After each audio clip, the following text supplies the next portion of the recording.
ഓം ശ്രീ ഗുരുഭ്യോ നമ. ജ്യോതിർഗമ ചാനലിലേക്ക് ഏവർക്കും സ്വാഗതം. ഇനി ഞാൻ ചർച്ച ചെയ്യുന്നത് 2026 മാർച്ച് മാസഫലം ഇടവക്കൂറുകാർക്കും ഇടവലഗ്നക്കാർക്കും എങ്ങനെയാകും എന്നുള്ളതിനെ പറ്റിയാണ്.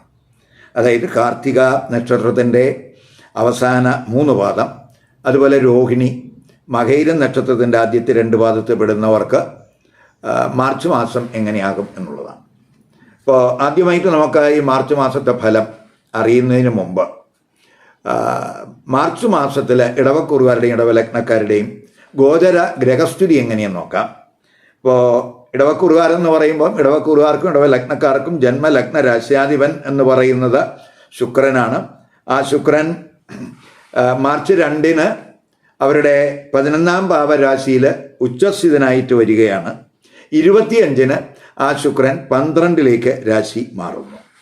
സൂര്യനാണെങ്കിൽ മാർച്ച് 15-ന് 10-ൽ നിന്നും 11-ലേക്ക് രാശി മാറുന്നു. ചൊവ്വ 10-ൽ സ്ഥിതി തുടരുകയാണ്. ബുധൻ 10-ൽ സ്ഥിതി തുടരുന്നു. ആ ബുധൻ 10-ൽ മാർച്ച് 20 വരെ വക്രത്തിലായിരിക്കും. 21 മുതൽ ആ ശുക്രൻ കർമ്മസ്ഥാനത്ത് നേർസഞ്ചാരത്തിൽ വരുന്നുണ്ട്. അതുപോലെ ചൊവ്വ, അതുപോലെ ഗുരു, ആ ഗുരു ആണെങ്കിൽ മാർച്ച് 10 വരെ 2-ാം ഭാവരാശിയിൽ വക്രത്തിൽ സഞ്ചരിക്കുന്നു. 11 മുതൽ ആ 2-ാം ഭാവരാശിയിൽ ഗുരു നേർസഞ്ചാരത്തിൽ വരുന്നുണ്ട്. അതുപോലെ ശനി 11-ൽ സ്ഥിതി തുടരുന്നുണ്ട്. രാഹു 10-ലും കേതു 4-ലും സ്ഥിതി തുടരുന്നു. ഇതാണ് ഗോചര ഗ്രഹസ്ഥിതി. അപ്പം പ്രത്യേകിച്ച് നമ്മൾ നോക്കുമ്പോൾ ഈ മാർച്ച് മാസത്തിൽ രവി, ശുക്രൻ ഈ 2 ഗ്രഹങ്ങൾ 11-ലേക്ക് മാറുന്നു എന്നുള്ളതാണ് ഏറ്റവും വലിയ പ്രത്യേകത. മാത്രമല്ല 2-ൽ നിൽക്കുന്ന ഗുരു 11 മുതൽ നേർസഞ്ചാരത്തിൽ വരുന്നു. അതുപോലെ കർമ്മസ്ഥാനത്ത് വക്രത്തിൽ നിൽക്കുന്ന ബുധൻ 21 മുതൽ നേർസഞ്ചാരത്തിൽ വരുന്നു എന്നുള്ളതാണ് മാർച്ച് മാസത്തിലെ ഗ്രഹസ്ഥിതിയുടെ പ്രത്യേകത. നമുക്ക് ഈ ഗോചര ഗ്രഹസ്ഥിതി അനുസരിച്ച് ഇടവക്കൂറുകാരുടെയും ഇടവലഗ്നക്കാരുടെയും പൊതുവായിട്ടുള്ള ആരോഗ്യസ്ഥിതി ഇങ്ങനെ നോക്കാം. ജന്മലഗ്ന രാശ്യാധിപനായിട്ടുള്ള ശുക്രൻ 11-ലാണ്, നേട്ടത്തിൻ്റെ സ്ഥാനത്താണ്, ഉച്ചരാശിയിലാണ് ആ ശുക്രൻ മാർച്ച് 2-ന് രാശി മാറുന്നത്. അപ്പം പൊതുവെ നമുക്ക് ശാരീരികമായിട്ടും ആരോഗ്യസ്ഥിതി ഭദ്രമായ സമയം എന്ന് തന്നെ പറയാം. ഇമ്മ്യൂണിറ്റി ലെവലൊക്കെ കൂടുന്ന സമയമാണ് ഇടവക്കൂറുകാരെ സംബന്ധിച്ചിടത്തോളം. കാരണം ജന്മരാശ്യാധിപൻ ഉച്ചസ്ഥിതനായിട്ട് വരുന്ന സമയമാണ്. അതുപോലെ ശുക്രൻ 6-ാം ഭാവാധിപനും കൂടിയാണ്. ഈ 6-ാം ഭാവാധിപനായ ശുക്രൻ 6-ന്റെ 6-ലാണ് വരുന്നു എന്നുള്ളത് കൊണ്ടും ആരോഗ്യ പ്രശ്നങ്ങൾ ഉള്ളവരെ സംബന്ധിച്ചിടത്തോളം അവർക്ക് അതിൽ നിന്ന് റിക്കവറി, അതിൽ നിന്ന് ആശ്വാസമൊക്കെ ഉണ്ടാകാനും സാധ്യത കാണുന്നുണ്ട്. അതേസമയം 4-ൽ സുഖസ്ഥാനത്ത് കേതു സ്ഥിതി ചെയ്യുന്നുണ്ട്. അതുപോലെ ആദ്യ പകുതി സൂര്യൻ്റെ ദൃഷ്ടി 4-ലുണ്ട്. അതുപോലെ 4-ാം ഭാവാധിപനാണ് സൂര്യൻ. അതുപോലെ 4-ലേക്ക് ചൊവ്വയുടെ ദൃഷ്ടിയുണ്ട്, ബുധൻ്റെ ദൃഷ്ടിയുണ്ട്. അപ്പം പൊതുവെ ഈ 4-ാം ഭാവരാശിയിലാണ് മാർച്ച് 3-നൊക്കെ ഈ ഗ്രഹണമൊക്കെ വരുന്നത്. അപ്പോൾ ആ ഗ്രഹണഭാരമൊക്കെ പൊതുവെ മാനസികമായിട്ട് ഒരു ടെൻഷൻ, മെൻ്റൽ വറീസ് അവർക്ക് ഉണ്ടാകാൻ സാധ്യതയുണ്ട്. കുടുംബത്തിൽ ഒരു സുഖക്കുറവൊക്കെ ചിലപ്പോൾ ഉണ്ടാകാം. പ്രത്യേകിച്ച് 4-ൽ കേതുവാണ് നിൽക്കുന്നത്. അപ്പം ബന്ധുക്കളുമായിട്ട് എന്തെങ്കിലുമൊക്കെ അഭിപ്രായ വ്യത്യാസങ്ങൾ, പൊതുവെ ഒരു സന്തോഷക്കുറവൊക്കെ അനുഭവപ്പെടാൻ സാധ്യതയുണ്ട്. അപ്പോൾ അവിടെ നമ്മൾ ഒരു കെയർ കൊടുക്കണം. ഇനി നമുക്ക് തൊഴിൽ സ്ഥിതി എങ്ങനെയെന്ന് നോക്കാം. ഇപ്പോൾ തൊഴിൽ സ്ഥിതി നോക്കുമ്പോൾ യോഗകാരകനായ 9-ഉം 10-ഉം ഭാവാധിപനായിട്ടുള്ള ശനി 11-ൽ നേട്ടത്തിൻ്റെ സ്ഥാനത്ത് നിൽക്കുകയാണ്. അപ്പോൾ കർമ്മഭാവാധിപനാണ് ശനി. ആ കർമ്മഭാവാധിപനും യോഗകാരകനുമായിട്ടുള്ള ശനിയാണ് യഥാർത്ഥത്തിൽ 11-ൽ നിൽക്കുന്നത്. മാത്രമല്ല ജന്മലഗ്ന രാശ്യാധിപനായിട്ടുള്ള ശുക്രനും ആ 11-ൽ ഉച്ചസ്ഥിതി വരുന്നു മാർച്ച് 2 മുതൽ. അപ്പോൾ പൊതുവെ 1, 9, 10 ഈ ഭാവാധിപന്മാരുടെ യോഗം അത് 11-ൽ വലിയ നേട്ടങ്ങൾ ഉണ്ടാക്കാൻ അത് വഴിതെളിക്കും. ഇപ്പം 10-ലൊക്കെ സൂര്യൻ വരുന്നുണ്ട്. സൂര്യൻ 10-ൽ മാർച്ച് 15 വരെ 10-ലുണ്ട്. ചൊവ്വ 10-ലുണ്ട്. രാഹു 10-ലുണ്ട്. ബുധനും 10-ൽ സ്ഥിതി ചെയ്യുന്ന സമയമാണ്.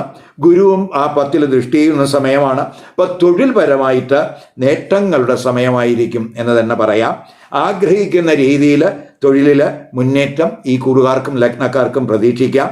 പൊതുവെ ഇച്ഛാപൂർത്തി സ്ഥാനത്താണ് ആ കർമ്മഭാവാധിപനായിട്ടുള്ള ശനി സ്ഥിതി ചെയ്യുന്നത് എന്നുള്ളത് കൊണ്ടും, അതുപോലെ ജന്മലഗ്ന രാശ്യാധിപനും ഇച്ഛാപൂർത്തി സ്ഥാനത്ത് ഉച്ചസ്ഥിതിയിൽ വരുന്നു എന്നുള്ളത് കൊണ്ടും അത് നമുക്ക് തൊഴിൽപരമായിട്ട് വളരെ അനുഭവം ഉണ്ടാകും. ആദ്യ പകുതി സൂര്യൻ 10 നിൽക്കുന്ന സമയമാണ്. ക്രമേണ 11 ആ സൂര്യൻ രാശി മാറുന്നുണ്ട്. ഈ സർക്കാർ തൊഴിലൊക്കെ ആഗ്രഹിക്കുന്നവരെ സംബന്ധിച്ചിടത്തോളം, അതുപോലെ മറ്റു തൊഴിലൊക്കെ അന്വേഷിക്കുന്നവരെ സംബന്ധിച്ചിടത്തോളം, അതുപോലെ പ്രൊമോഷനൊക്കെ കാത്തിരിക്കുന്നവരെ സംബന്ധിച്ചിടത്തോളം അവർക്ക് നല്ല വാർത്തകൾ ശ്രവിക്കാൻ ആകുന്ന മാസമായിട്ട് മാർച്ച് മാസത്തെ കാണാം. തൊഴിൽ അനിശ്ചിതത്വമൊക്കെ മാറുന്ന സമയമാണ്. പൊതുവെ അനുകൂലമായിട്ടുള്ള, തൊഴിൽപരമായിട്ട് അനുകൂലമായിട്ടുള്ള ഗ്രഹസ്ഥിതി എന്ന് തന്നെ പറയാം. അപ്പോൾ കുജനൊക്കെ 10 നിൽക്കുന്നത്, കുജന് 10 ദിഗ്ബലമുള്ള സമയമാണ്. ഉയർന്ന അധികാരമൊക്കെ വിനിയോഗിക്കുന്നതിനൊക്കെ കഴിയും. പൊതുവെ തൊഴിലിലൊക്കെ ആക്റ്റീവ് ആകുന്ന സമയമായിരിക്കും എന്ന് തന്നെ പറയാം. കർമ്മ നേട്ടങ്ങൾ ഉണ്ടാകുന്ന സമയമായിരിക്കും. അതേസമയം ഈ സൂര്യനും രാഹുവും ചൊവ്വയും 10, പ്രത്യേകിച്ച് സൂര്യൻ 15 വരെ 10 രാഹു 10 ചൊവ്വയും 10 അങ്ങനെ 10 രാഹു, സൂര്യൻ അതുപോലെ ചൊവ്വയൊക്കെ ഉള്ള സമയമായതുകൊണ്ട് തൊഴിലിടത്ത് നമ്മൾ റിലേഷൻഷിപ്പിൽ, പ്രത്യേകിച്ച് അധികാര സ്ഥാനത്ത് തർക്കങ്ങൾ ഉണ്ടാകാതിരിക്കാൻ ശ്രദ്ധിക്കണം. റാഷായിട്ടുള്ള ബിഹേവിയറൊക്കെ, പെരുമാറ്റമൊക്കെ കഴിവതും ഒഴിവാക്കാൻ ശ്രദ്ധിക്കുക. അതുപോലെ തന്നെ 21 മുതൽ മാർച്ച് 21 മുതൽ കർമ്മസ്ഥാനത്ത് വക്രത്തിൽ നിൽക്കുന്ന ബുധന് നേർസഞ്ചാരം വരുന്നുണ്ട്. അപ്പോൾ നമുക്ക് ഈ തൊഴിൽപരമായിട്ട് നമുക്ക് കറക്റ്റായിട്ടുള്ള തീരുമാനങ്ങൾ എടുക്കാനും, തൊഴിലെടുത്ത കമ്മ്യൂണിക്കേഷനിൽ എന്തെങ്കിലും പ്രശ്നങ്ങൾ വന്നിട്ടുണ്ടെങ്കിൽ അവയൊക്കെ പരിഹരിക്കുന്നതിനും അനുകൂല സമയമായിട്ട് കാണുന്നുണ്ട്. വിദേശത്തൊക്കെ തൊഴിൽ അന്വേഷിക്കുന്നവരെ സംബന്ധിച്ചിടത്തോളം അവർക്കും അനുകൂല സമയമാണ്. പൊതുവെ കർമ്മ നേട്ടങ്ങളുടെയും അതുവഴി സാമ്പത്തിക നേട്ടങ്ങളുടെയും സമയമായിട്ട് നമുക്ക് ഈ മാർച്ച് മാസത്തെ കാണാം. ഇനി നമുക്ക് ബിസിനസ്സുകാരുടെ സ്ഥിതി ഇങ്ങനെ നോക്കാം. ബിസിനസ്സുകാരെ സംബന്ധിച്ചിടത്തോളം 7ാം ഭാവാധിപൻ എന്ന് പറയുന്നത് ചൊവ്വയാണ്. ആ ചൊവ്വ കർമ്മസ്ഥാനത്ത് നിൽക്കുന്ന സമയമാണ്. ബിസിനസ് കാരകനായിട്ടുള്ള ബുധനും 10 സ്ഥിതി ഉണ്ട്. ശുക്രൻ 11 ഉച്ചസ്ഥിതിയിലൊക്കെ വരുന്ന സമയമാണ്. 11 ശുക്രനും അതുപോലെ ശനിയുമായിട്ടുള്ള ബന്ധമൊക്കെ ഉണ്ട്. അപ്പോൾ പൊതുവെ നമുക്ക് ഈ ബിസിനസ് പ്രോഫിറ്റൊക്കെ കൂടാൻ സാധ്യതയുള്ള സമയമായിട്ട് കാണുന്നുണ്ട്. ബിസിനസ് എക്സ്പാൻഷനും അനുകൂല സമയമായിട്ട് കാണുന്നുണ്ട്. വിദേശത്തൊക്കെ വിപണനം മെച്ചപ്പെടുന്ന സമയമാണ്. അതേസമയം ബിസിനസ് കാരകനായിട്ടുള്ള ബുധൻ കർമ്മസ്ഥാനത്ത് വക്രത്തിൽ മാർച്ച് 20 വരെ നിൽക്കുന്ന സമയമായതുകൊണ്ട്, പ്രത്യേകിച്ച് ആ ബുധന് രാഹുവുമായിട്ടും അതുപോലെ കുജനുമായിട്ടുള്ളൊരു ബന്ധം 10 എന്നുള്ളത് കൊണ്ട് ബിസിനസ് സംബന്ധമായിട്ട് നമ്മൾ എന്തെങ്കിലും തീരുമാനങ്ങൾ എടുക്കുമ്പോൾ അവിടെ സഡനായിട്ടുള്ള തീരുമാനം എടുക്കാതിരിക്കാൻ ശ്രദ്ധിക്കണം. കഴിവതും സഡൻ ഡിസിഷൻ ഒഴിവാക്കണം. എന്തെങ്കിലും നമുക്ക് ബിസിനസ് സംബന്ധമായിട്ട് സംശയങ്ങളോ പ്രശ്നങ്ങളോ വരികയാണെങ്കിൽ അതുമായിട്ട് ബന്ധപ്പെട്ട എക്സ്പെർട്ടുകളുമായിട്ടൊക്കെ ആലോചിച്ച് വേണ്ടുന്ന തീരുമാനങ്ങൾ എടുക്കാൻ ഈ കുറുകാര് ശ്രദ്ധിക്കുക. മാർച്ച് 21 ആകുമ്പോൾ ആ ബുധനൊക്കെ നേർസഞ്ചാരത്തിൽ വരുന്നുണ്ട്. അപ്പോൾ നമുക്ക് പൊതുവെ ഗുണാനുഭവം ഉണ്ടാകും. സ്പെക്കുലേറ്റീവ് തലത്തിലൊക്കെ വളരെ നേട്ടങ്ങൾക്കും സാധ്യത കാണിക്കുന്നുണ്ട്. ഇനി വിദ്യാർത്ഥികൾക്ക്, ഇപ്പോൾ വിദ്യാർത്ഥികളെ സംബന്ധിച്ചിടത്തോളം വിദ്യാകാരകൻ ബുധനാണ്. ആ ബുധൻ പ്രത്യേകിച്ച് 10 സ്ഥിതി ചെയ്യുന്ന സമയമാണ്. അതുപോലെ തന്നെ ബുധൻ 2ഉം 5ഉം ഭാവാധിപനും കൂടിയാണ്. അപ്പം മാർച്ച് 20 വരെ ആ ബുധന് വക്രസ്ഥിതി ഉണ്ട്. അപ്പോൾ പൊതുവെ നമുക്ക് ഈ പഠനമൊക്കെ മെച്ചപ്പെടുത്തുന്നതിനുള്ള പ്ലാൻ, അതിനുള്ള തന്ത്രങ്ങൾ, അതൊക്കെ തയ്യാറാക്കുന്ന സമയം എന്ന് തന്നെ പറയാം. ഇപ്പോൾ ശനി അതുപോലെ ശുക്രനുമൊക്കെ അവസാനത്തെ പകുതി, സൂര്യനുമൊക്കെ നമുക്ക് ഈ ഒരു കണക്ഷനൊക്കെ വരുന്ന സമയമാണ്. മാർച്ച് 21 ആകുമ്പോൾ ബുധന് വക്രസ്ഥിതിയൊക്കെ മാറി നേർ സഞ്ചാരത്തിൽ വരുന്നു. അപ്പോൾ പൊതുവേ നമുക്ക് അവസാനത്തെ പകുതിയൊക്കെ ആകുമ്പോൾ കോമ്പറ്റിറ്റീവ് തലത്തിലൊക്കെ പങ്കെടുക്കുന്നവർക്ക്, പരീക്ഷകളിൽ പങ്കെടുക്കുന്നവർക്ക് ഒക്കെ തന്നെ നല്ല പ്രകടനം കാഴ്ചവെക്കാനാകും. പൊതുവെ ഒരു കോൺഫിഡൻസ് ലെവലൊക്കെ ഉയരാവുന്ന സമയമാണ്. കമ്മ്യൂണിക്കേഷനൊക്കെ മെച്ചപ്പെടുന്ന സമയമാണ്. പഠിതാക്കൾക്ക്, പ്രത്യേകിച്ച് ഉന്നത പഠനമൊക്കെ നടത്തുന്നവരെ സംബന്ധിച്ചിടത്തോളം, ഗവേഷകരെ സംബന്ധിച്ചിടത്തോളം അവർക്കൊക്കെ അനുകൂല സമയമായിട്ട് കാണുന്നുണ്ട്. വിദേശത്ത് ഉന്നത പഠനമൊക്കെ ആഗ്രഹിക്കുന്നവർക്കും അവരുടെ ആഗ്രഹങ്ങൾ സഫലമാകുന്ന സമയം എന്ന് തന്നെ പറയാം. ഇപ്പോൾ ബുധനും ഗുരുവും ഒക്കെ ഗുരു 11 മുതൽ വക്രസ്ഥിതി മാറുന്നു, ബുധൻ 21 മുതൽ വക്രസ്ഥിതിയൊക്കെ മാറുമ്പോൾ പഠനത്തിലൊക്കെ പൊതുവെ കോൺസെൻട്രേഷൻ കൂടും, കോൺഫിഡൻസ് ലെവലൊക്കെ കൂടും, കൂടുതൽ ജ്ഞാനം, കൂടുതൽ അറിവ് കൈവരിക്കാനുള്ള ഒരു കഴിവ് ഈ കുറുകാർക്കുണ്ടാകും എന്ന് തന്നെ പറയാം. ഇനി ധനസ്ഥിതി നോക്കുമ്പോൾ 11ാം ഭാവാധിപൻ എന്ന് പറയുന്ന ഗുരുവാണ്. ആ ഗുരു 2 നിൽക്കുകയാണ്. അപ്പോൾ അതിൽ മാർച്ച് 10 വരെ 2 നിൽക്കുന്ന ഗുരു അല്പം വക്രത്തിലാണ് സഞ്ചരിക്കുന്നത്. 11 മുതൽ ആ ഗുരു നേർസഞ്ചാരത്തിൽ വരുന്നുണ്ട്. അപ്പോൾ നമുക്ക് അത് 11ാം ഭാവാധിപൻ 2 വരിക എന്ന് പറയുന്നത് സാമ്പത്തികമായിട്ട് വളരെ ഗുണാനുഭവം ഉണ്ടാകുന്നതാണ്. പൊതുവെ നമുക്ക് ആ സാമ്പത്തിക മാന്ദ്യത്തിന് ഒരു പരിഹാരം ഉണ്ടാകും, ധനാഗമമൊക്കെ കൂടും, സമ്പാദ്യ വർധനവിനൊക്കെ വഴിയൊരുക്കാവുന്ന ഒരവസ്ഥയായിരിക്കും മാർച്ച് 11 ശേഷം ഈ കുറുകാർക്ക് 2 നിൽക്കുന്ന ഗുരു നേർസഞ്ചാരത്തിൽ വരിക വഴി ഉണ്ടാകുന്നത്. 2ാം ഭാവാധിപനായിട്ടുള്ള ബുധൻ കർമ്മസ്ഥാനത്ത് 20 വരെ വക്രത്തിലാണ് എന്നുള്ളത് കൊണ്ട് സമ്പാദ്യം എങ്ങനെ കൂട്ടാം, സമ്പാദ്യം കൂട്ടുന്നതിനെ പറ്റിയുള്ള ചിന്തകൾ, അതിനുള്ള മാർഗങ്ങൾ ഒക്കെ ഈ കുറുകാരുടെ ഭാഗത്തുണ്ടാകും. 21 മുതൽ ബുധൻ നേർസഞ്ചാരത്തിൽ വരുന്നുണ്ട്, 2 നിൽക്കുന്ന ഗുരു നേർസഞ്ചാരത്തിൽ വരുന്നുണ്ട്. അപ്പോൾ അവസാനത്തെ പകുതിയൊക്കെ ആകുമ്പോൾ സാമ്പത്തികമായിട്ട് ഒരു ഭദ്രമായ സമയമായിരിക്കും. സാമ്പത്തിക നേട്ടം, സമ്പാദ്യം ഇവയൊക്കെ കൂടാൻ സാധ്യതയുണ്ട്.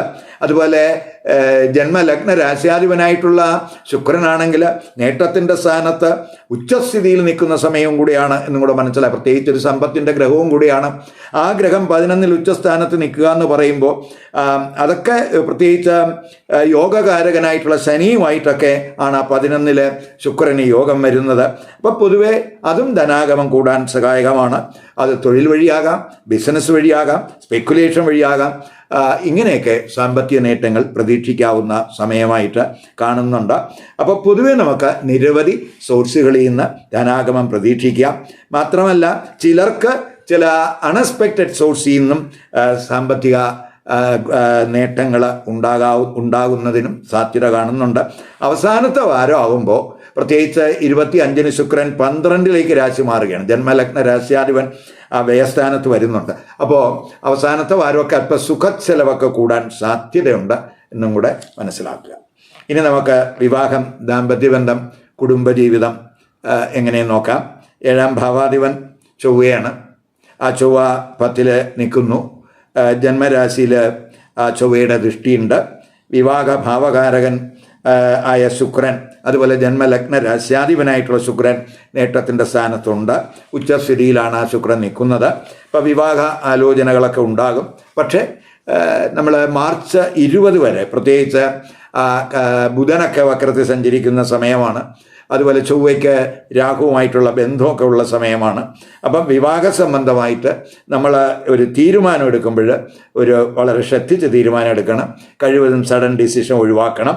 അതുപോലെ കമിതാക്കളെ സംബന്ധിച്ചിടത്തോളം 5ാം ഭാവാധിപനായിട്ടുള്ള ബുധൻ 20 വരെ വക്രത്തിലാണ് എന്നുള്ളത് കൊണ്ടും ആ ബുധന് രവി, രാഹു, അതുപോലെ ചൊവ്വ ഇവയുമായിട്ടൊക്കെ ഈ ഗ്രഹങ്ങളുമായിട്ടൊക്കെ ഒരു ബന്ധം ഉള്ള സമയവും കൂടെയാണ്. അപ്പോൾ അതുപോലെ രവി, ശനി, ശുക്രൻ ഒക്കെ 5 ദൃഷ്ടി ചെയ്യുന്ന സമയവും കൂടിയാണ്. അപ്പം ശുക്രൻ്റെ ദൃഷ്ടി എന്ന് പറയുമ്പോൾ 5 വരുന്നത് നീച ദൃഷ്ടിയാണ്. ശുക്രന് 5 ബലക്കുറവാണ്. അപ്പോൾ പ്രണയബന്ധത്തിൽ ചിലപ്പോൾ തെറ്റിദ്ധാരണകൾ, അഭിപ്രായ വ്യത്യാസങ്ങൾ, ഈഗോ പ്രശ്നങ്ങൾ ഇവയൊക്കെ ഉണ്ടാകാൻ സാധ്യതയുണ്ട്. അവിടെ ഒന്ന് ശ്രദ്ധിക്കണം. ശുക്രൻ 11 നിൽക്കുന്നത് കൊണ്ട് ചിലരെ സംബന്ധിച്ചിടത്തോളം 1-ലധികം പ്രണയബന്ധത്തിനൊക്കെ സാധ്യത ഉണ്ട്.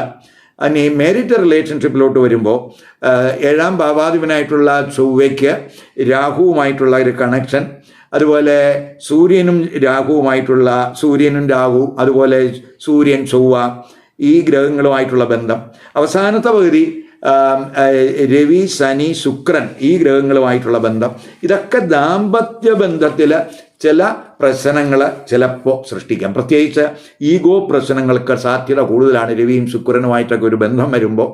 അതുപോലെ രവി ശനിയുമായിട്ടുള്ള ബന്ധമൊക്കെ വരുമ്പോൾ അവിടെ അതിനൊക്കെ സാധ്യതയുണ്ട്.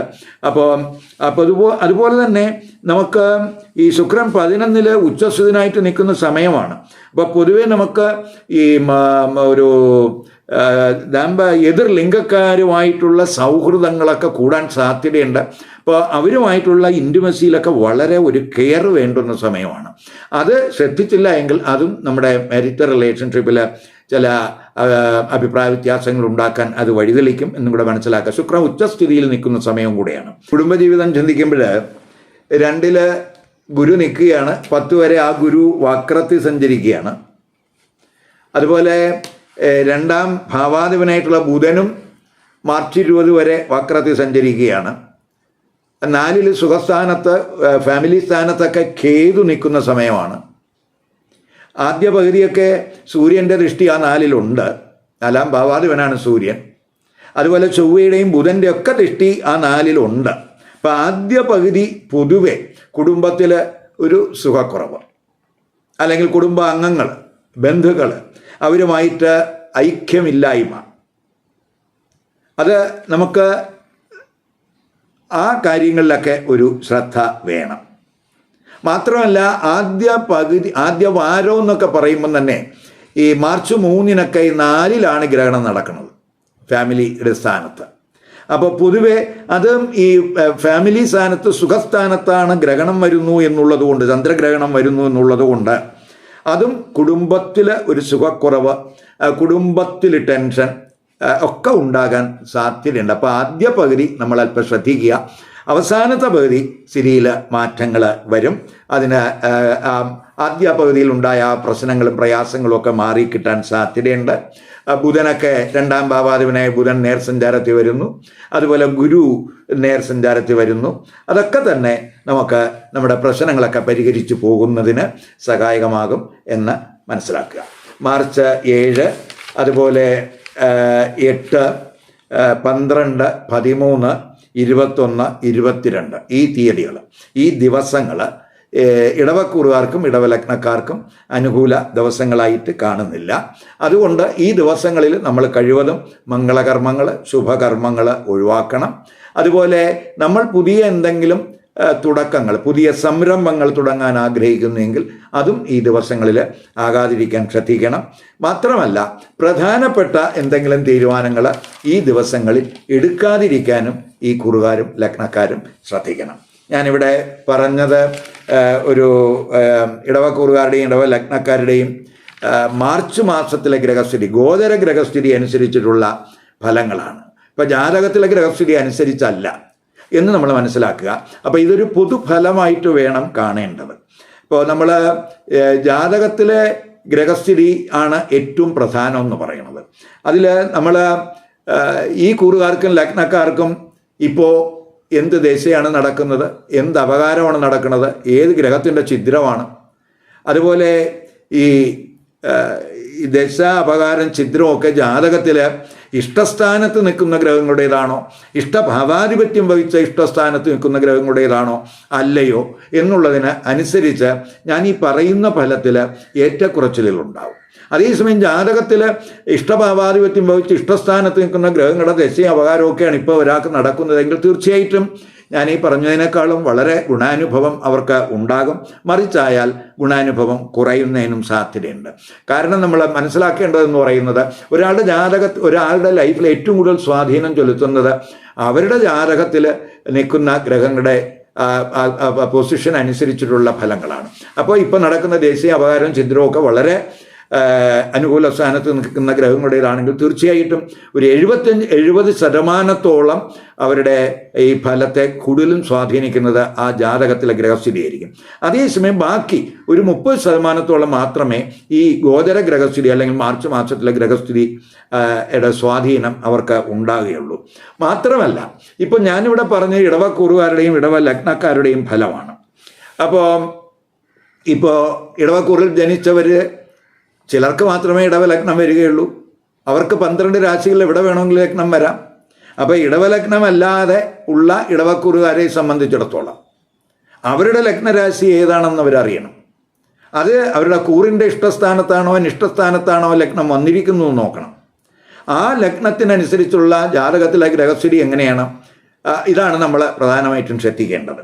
അപ്പോൾ പൊതുവേ നമ്മൾ ഒരു മാസത്തെ ഫലം നമ്മൾ വിശകലനം ചെയ്യുമ്പോൾ ഞാൻ ഈ പറയുന്ന ഗോചര ഗ്രഹസ്ഥിതിയുടെ ഫലത്തോടൊപ്പം തന്നെ അവരുടെ ലഗ്നം ഏതാണ്, ഇപ്പം ഇടവലഗ്നമല്ല മറ്റ് ലഗ്നരാശികളാണ് വന്നിട്ടുള്ളതെങ്കിൽ ആ ലഗ്നരാശിയുമായിട്ട് ബന്ധപ്പെട്ട് പറയുന്ന ഫലവും കൂടെ ഈ കൂറിൻ്റെ ഫലത്തോടൊപ്പം കമ്പൈൻ ചെയ്ത് കേട്ടാൽ മാത്രമേ അവർക്ക് മാർച്ച് മാസത്തെ ആ പൊതുഫലത്തിൻ്റെ ഒരു കൃത്യചിത്രം കിട്ടുകയുള്ളൂ.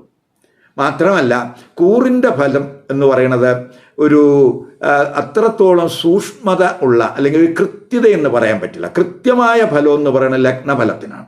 അതുകൊണ്ടാണ് ഈ ലഗ്നം ഏതാണെന്ന് കണ്ട് ആ ലഗ്നഫലവും കൂടെ കേൾക്കണം എന്ന് പറയുന്നത്. ഈ വീഡിയോ ഇഷ്ടപ്പെട്ടുവെങ്കിൽ ലൈക്ക് ചെയ്യുക, ഷെയർ ചെയ്യുക. അതുപോലെ സബ്സ്ക്രൈബ് ചെയ്യാത്തവർ സബ്സ്ക്രൈബ് ചെയ്ത് കാണുക. മറ്റൊരു പുതിയ വിഷയമായി അടുത്ത വീഡിയോയിൽ കാണാം. നമസ്കാരം.